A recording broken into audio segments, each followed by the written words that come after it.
Sebuah survei yang menunjukkan pendapatan per bulan lulusan baru di Singapura menjadi sorotan netizen.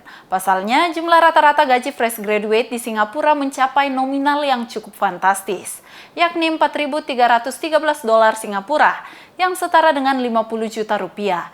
Lantas, bagaimana dengan fresh graduate di Indonesia? Berikut berita selengkapnya untuk Anda.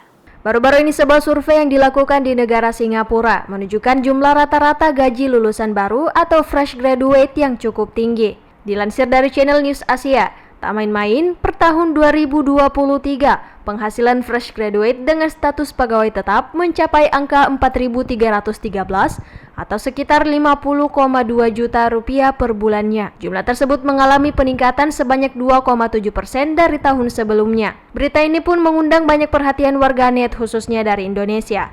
Berbagai unggahan mengenai informasi tersebut ramai dikomentari netizen. Bahkan banyak yang membandingkan dengan kondisi fresh graduate di Indonesia saat ini. Menurut Badan Pusat Statistik Indonesia, per Agustus 2022, gaji rata-rata untuk buruh atau karyawan dan pegawai umur 20 hingga 24 tahun berkisar antara Rp1.108.215 hingga Rp3.403.416. Jumlah yang sangat kecil jika dibandingkan dengan gaji fresh graduate di Singapura. Menanggapi perbedaan yang cukup signifikan tersebut, Direktur Sumber Daya Manusia dan Hukum PT Hadin Metavisi Akademika turut berkomentar. Oke, baik, terima kasih ya. Yang pertama, tentu dari sisi ekonomi negara berbeda ya. Singapura itu adalah kota jasa ya, kota jasa, dan mereka sejak sudah menetapkan dia akan sebagian besar hidup dari logistik. Nah, logistik itu kita lihat pelabuhan di Singapura itu 5 besar pelabuhan di dunia. Sehingga industri di sana sangat pergerakan dinamis, dan dibandingkan dengan kita dari sisi, saya melihat dari sisi logistik ya, karena latar belakang logistik, Singapura itu menghandle kurang lebih 50 juta peti kemas per tahun. Indonesia kurang lebih 14.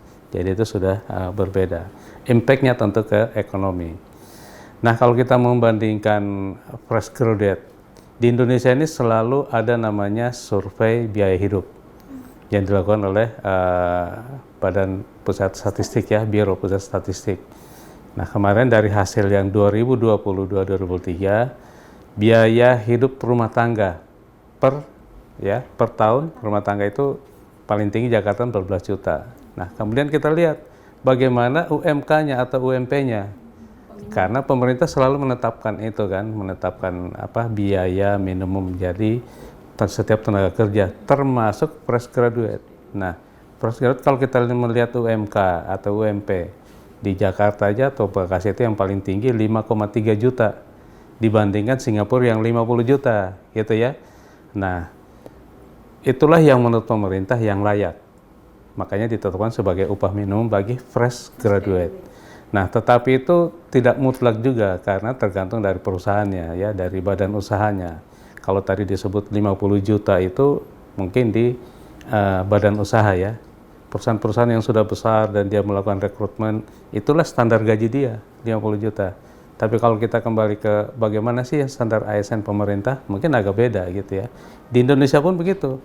Ada perusahaan yang menerima fresh graduate bisa langsung 10 juta, bukan UMK. Karena apa? Karena dilihat kompetensi, kemudian kapasitas dari si fresh graduate itu. Nah, inilah yang membuat berbeda gitu. Jadi bukan hanya dari sisi UMK-nya, tapi lebih penting itu ternyata kita melihat kemampuan dari orang yang memberi gaji ya. Kalau kemampuannya tinggi, dia beri tinggi. Kalau melihat dari banyak perusahaan di Indonesia masih terpengaruh dengan UMK ya. Jadi berapa sih UMK? Sekian 5 juta atau kalau sekarang di Makassar 3,5 juta ya. Oke, kita gaji kemampuan perusahaannya, kita coba dulu dengan itu. Nanti lama-lama akan bergerak naik. Iya. Jadi itu tergantung juga dari badan usahanya. Tapi kalau pemerintah sudah fix ya. Pemerintah tidak ada lagi yang bisa seperti perusahaan ya. Perusahaan kapan saja dia bisa naikkan. Kalau orang ini taruhlah 10 orang diterima gaji sama. Dalam perjalanannya ada yang bagus, saya tambah. Perusahaan bisa langsung tambah, kamu 2 kali lipat dari yang lain karena kamu kinerjanya bagus. Jadi kembali ke kinerja dari pribadi dan kemampuan perusahaan yang beri gaji. Kira-kira itu. Banyak faktor yang mempengaruhi. Banyak faktor yang mempengaruhi, iya. Upah minimum provinsi dan kabupaten kota sendiri diatur dalam Peraturan Menteri Ketenagakerjaan Republik Indonesia Nomor 18 Tahun 2022 tentang penetapan upah minimum tahun 2023. Riman menambahkan, jumlah minimum upah yang ditetapkan itu bukanlah jumlah yang paten. Nominal yang diterima fresh graduate sangat tergantung pada kemampuan dan kapasitas pihak pemberi maupun penerima. Kendati demikian, sebagian besar perusahaan di Indonesia sendiri masih terpengaruh oleh standar yang berlaku. Lebih lanjut, Riman dalam kapasitasnya sebagai Direktur SDM dan Hukum PT Hadin Metavisi Akademika memberikan bocoran terkait karakteristik SDM yang banyak dibutuhkan di dunia perusahaan, baik yang berskala lokal, nasional, hingga internasional. Nah, itu meningkatkan kesejahteraan ya. Meningkatkan kesejahteraan dari fresh graduate ini kan kalau kita bilang kesejahteraan tentu apa pemasukan yang dia terima gitu ya. Kalau dia menerima penghasilan besar, tentu kesejahteraannya juga akan naik ya. Yang pasti kalau secara umum pemerintah menetapkan bahwa UMK atau UMP itulah yang layak. Dulu ada istilahnya survei kelayakan hidup ya, SKH ya, survei kelayakan hidup, dan itu kemudian ditetapkan dalam bentuk peraturan pemerintah yang kemudian berujung pada UMK, UMP semua itu kan. Nah jadi kita agak kalau menyatakan tingkat kesejahteraan tentu penghasilannya gitu ya, dan kemudian tergantung juga dari si pekerjanya atau fresh graduate-nya. Ada yang 3 juta sejahtera, tapi yang 5 juta merasa belum sejahtera gitu ya. Jadi ini saling mempengaruhi, ya relatif. Jadi ukuran sejahtera ini walaupun ada standar-standarnya ya, kalau dari pemerintah tadi dengan survei kelayakan hidup ditetapkanlah kemudian UMK dan UMP gitu ya. Jakarta menetapkan atau pemerintah menetapkan nilai konsumtif atau biaya konsumsi rata-rata per rumah tangga gitu kan, 14 juta misalnya kan. Nah kalau misalnya rumah tangganya itu pasangan muda, fresh graduate menggunakan UMK 5,3 juta di Jakarta, kan enggak? Nah itu, jadi tergantung akhirnya, tapi bisa hidup juga kan gitu. Skill yang dibutuhkan para fresh graduate tentu tidak hanya diperoleh dari bangku perkuliahan saja. Berbagai penunjang dari luar kampus juga sangat dibutuhkan agar teori yang diperoleh dapat diperkuat dengan praktek langsung di lapangan. Oke, skill umum, ada namanya skill umum, ada skill spesifik ya. Kalau skill umum itu yang pertama dia harus berpikiran global gitu ya. Bagaimana di dunia usaha sekarang itu apa sih yang dibutuhkan? Kita pernah sebelumnya tempat saya merekrut yang berasal dari politeknik gitu. Kenapa? Karena mereka itu langsung dalam kurikulumnya 70% praktek ya gitu. Dan itu kita butuh yang ternyata mampu. Jadi dunia usaha itu membutuhkan yang bisa langsung praktek ya. Nah, kenapa? Karena dunia usaha tidak punya waktu lagi untuk membelajar ya, punya waktu mungkin tapi sedikit. Karena dunia itu dengan dinamika sekarang kompetitifnya yang tinggi, ya sudah saya rekrut orang yang bisa langsung kerja kan gitu. Nah jadi yang pertama itu, yang tentunya kalau kita sudah bicara global tentu bahasa global ya, misalnya bahasa Inggris ya kita harus. Kemudian integritas, ini yang umum ya, integritas. Jadi yang loyal itu yang pertama. Kalau mau diurut-urut, menurut saya itu yang loyal, itu dulu. Loyal kepada perusahaan, kepada pimpinan ya, apapun yang dimintakan dikerjakan, oke, siap. Jangan takut salah gitu, karena pasti akan dikoreksi. Ada yang orang sifatnya apa istilahnya perfect ya, ingin bagus, akhirnya lama. Nah perusahaan tidak butuh kayak itu lagi.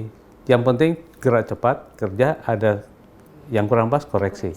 Pasti ada koreksi terus dari pimpinan atau dari atasannya ya, jadi rolling boarding. Nah itu yang kita butuhkan, loyalty.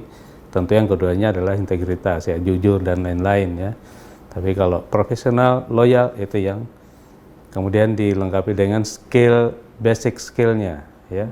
Basic skillnya dari misalnya kita tempatkan dia di IT, tentu dia harus punya kompetensi IT ya. Jangan misalnya di IT tapi dia tidak advance ya. Lulusannya IT tapi pada saat kita mau advance, tidak advance gitu ya, kita maunya begini, misalnya kita butuh desainer ya. kita bisa langsung menangkap apa keinginan dari perusahaan kan gitu. Nah itu seperti itu kira-kira yang kita. Nah kemudian kalau yang secara umum tadi saya sudah jelaskan, secara spesifik tentu basic skill-nya ya, dia harus bisa melaksanakan apa sih yang bisa kamu laksanakan. Karena perusahaan begitu merekrut orang bukan ditanya kamu sudah dapat apa, yang ditanya kamu bisa apa, nah gitu. Bukan kamu sudah dapat apa, dan ditanya kamu bisa apa. Saya IT, apa bisamu kan? Saya bisa desain misalnya kan, saya bisa bikin program, saya bisa, nah kayak gitu. Ya perusahaan itu sudah seperti itu. Karena apa? Karena perusahaan sudah berada pada apa istilahnya nuansa kompetitif, nggak ada waktu lagi kamu saya diklat ya, gitu kan. Nah kita terima yang sudah betul-betul ready gitu. Cukup Pak, masih ada yang mau ditambahkan? Nah jadi ke depannya perusahaan kan kita bicara dunia usaha ya, dunia industri yang fresh graduate ini jangan hanya dia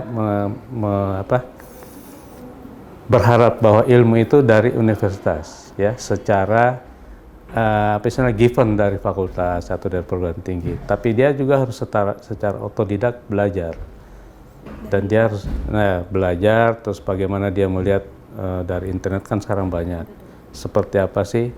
Kadang-kadang kita merekrut begini, kita butuh orang ya di bidang A misalnya. Begitu datang interview, dia nggak tahu apa itu Hadin, kan?